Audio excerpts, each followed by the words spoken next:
because of course it's re-released in 3D. Again, you know, a lot of debate about this, about the idea of converting films into 3D. But as somebody who was part of the making of the movie, it is fantastic. One of the fantastic things about animation, this longevity. And in fact, a film made in 1994 can be re-released in 2011. I mean, it is astonishing.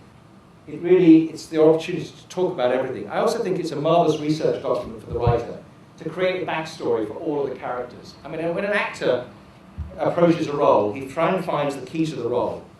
And they all have different methods of getting there. But they find it. And I think there's something very similar that needs to go on in the animation. Who are these characters? It's not enough to say it's a tiger or it's a monkey. But who is that character? Where do they come from? And in the same way an actor might approach the complexity of their character, I think in animation we need to do the same thing. They're not just a cartoon character. Who are they? Because otherwise you can start to deal with, you know, oh, they're just two-dimensional. No, they need to have all the same complexities. So when an actor comes to a role, he brings that complexity with him. And all the great actors will talk about different methods, but they all have a method for finding a character. It's not just saying the lines.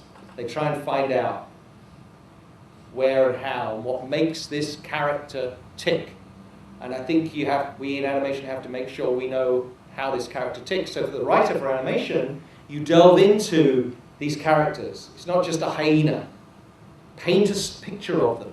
They will become much more interesting. And when the character designers start to draw an image of a hyena, give them a backstory that's so in-depth and beautiful that the artist gets inspired to draw that description. And you get these really rich, amazing characters. So I think the treatment can be something massive that perhaps the writer really wouldn't share as part of the pitch. It's just something, it's the massive research document. But it's also the novel. It's the story it's telling you the story. It's not the screenplay. Whereas the screenplay itself should be drawn. Oh, a few techie things. Final draft, Warner Brothers standard. 12-point courier, because you know when people's script is too long, you know what they do? They make the print smaller and move the margins around. Don't do that. We like, you know, live action's the same. 1 page, 1 minute, right? That's the sort of rules you follow. Keep them under 90 pages. Expensive making animated films. In fact, it's a kids' audience. Just be very, very aware of that. Films get too long. They become more challenging to make because there's fewer screenings in the day at the movie theater. So you just be aware of that. When an actor looks at a screenplay, he looks at his part. As much as they might read the screenplay, they really look at their part. How many lines do I have? How showy is it? Well, in a way, you have to do the same disciplines. You know, you have to make sure your principal characters do have enough screen time. There aren't too many secondary characters. There aren't too many subplots. You know, and how many locations? Exactly the same as live action. You've got a movie that's a road picture with loads of live action. You know what it's going to do to the budget, right? So you know a movie set in a house that's in all interiors. It's more controllable. It's more cost effective. It's a lower budget. So all exactly the same things go in animation. Yes. It's a completely imaginary and amazing world that you could go into, but it still has to be quantified at some point. And that can start at home, not as part of the pitch, but all those three things should be counted up in the idea. So screenplays are designed to be heard and seen, but not read. So you have to constantly remember that. And one of the ways I get around this, I think I'm quite good, but at reading, but I do often forget that I'm reading all the characters. I'm playing all the parts, right? So very early on, I like to do this. I like to get a bunch of actors together and sit and read it. Everybody take it apart. I'll then actually record it, and I might use it for the first pass at storyboarding, because one of the great differences with animation and live action is we edit first, right?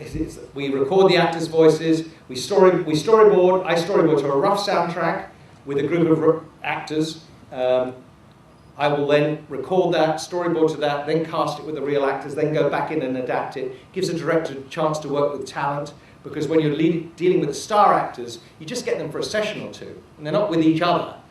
These are some of the guys that have taught me a lot over the years. Great references for some of the things I've pulled on today. I love particularly Don Hahn's work. great creative book about creativity, nothing to do with animation, but also his book about animation and how animation works is a terrific read. So I always like to mention those. We're going to remember that it's, for me, it's story, story, story. That we need to have great story. We've got to have that believable world. We've got to have those engaging characters.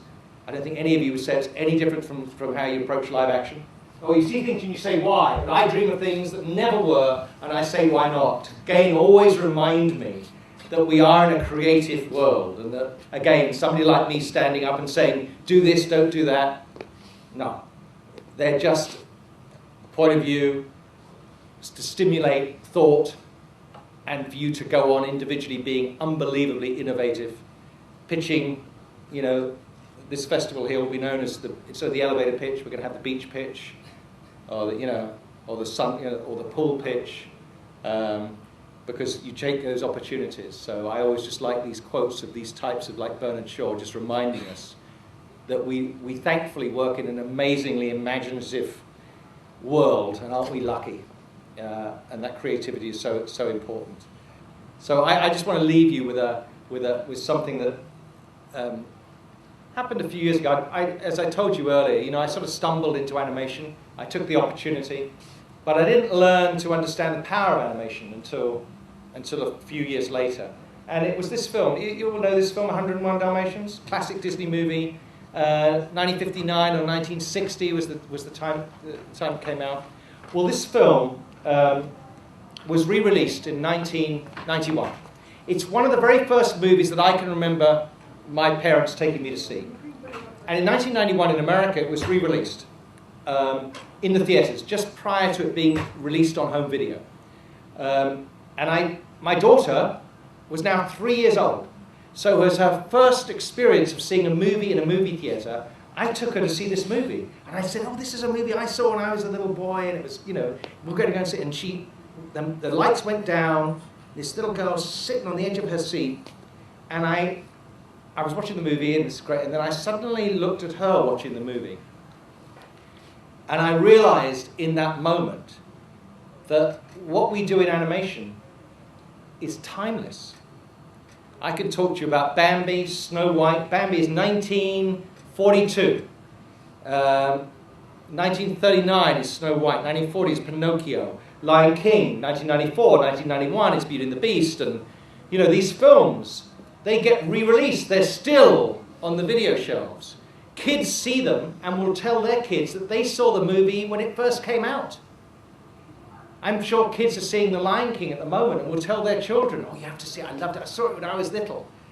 And they meant when they were little. When they saw it when they were little, they didn't think they were seeing a film that was made way before they were born. So in this moment of watching this child, watching this movie, I suddenly thought, oh my goodness, she might take her kids to see films that I've worked on. Not because of some film history class, but because they entertain and they transcend time. Live action films do not transcend time. They live in their era. They can be classical movies or classical subjects, but you can always tell when they were made. Doesn't make them any less great, but they date.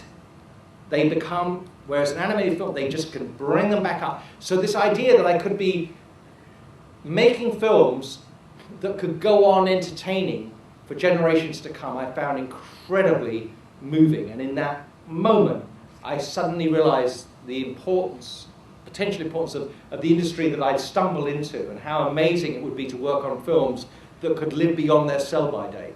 And the hairs on the back of my neck stood up in that moment, and really they've been standing up ever since. I saw Delhi Safari yesterday, as I said, and I'm thinking, that's a great film, that's going to go on entertaining, it's great. It doesn't, I can make it, I can put Delhi Safari in a little bit of a time slot because of the environmental issue. Perhaps there are some cars towards the end, it's in Delhi, and there may be a caricature, I don't know who the Prime Minister is who comes to talk to them, and maybe a caricature of somebody. I could tell you that Robin Williams in Aladdin, some of the references in Aladdin may date, but really, you don't get the references anymore. It's just the genie being wild and funny in Aladdin. But in that moment, it just became, just a real honor to realize I worked in this industry And it's been an honour for me to have an opportunity to come to India. Honour for me to show you pictures of me playing cricket, talk about Indian food, but more importantly, come here and talk about what I do in animation into a country that really makes more movies than anybody else, has an extraordinary history of film, makes its own movies, loves its movies, has an audience that loves it, and has a growing appreciation for what it does around the world. I mean, this country is just in a groove at the moment, which is sensational. I'm so thrilled to be here. And actually, let me tell you just one other short story. That if I'm in Hollywood, I always go on the committee to be on the jury for the foreign films at the Oscars. I have to see a certain number of films. And it was one year, you see a lot of films. You'll see 2 films a night.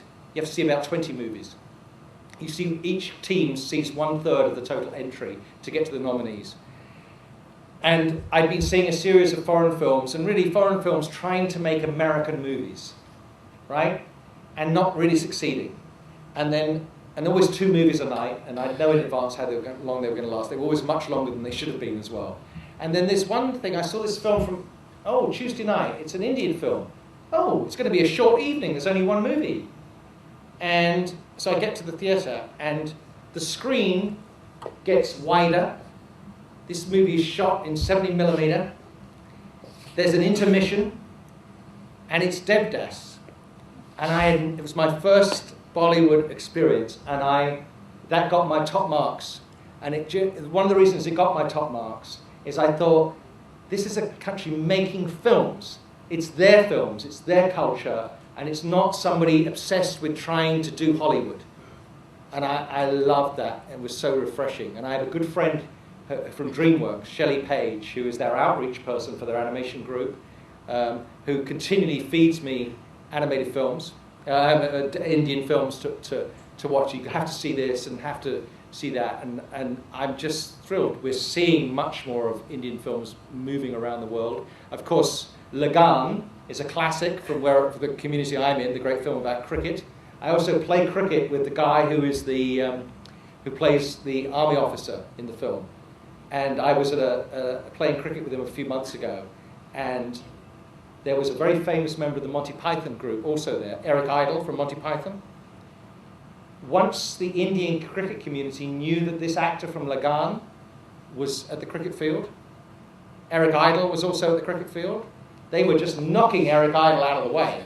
It was like they wanted to get to him, the actor from Lagan. That was the star. So anyway, I thank you for this afternoon. Thank you for indulging me. It's a pleasure to be here. Thank you very much.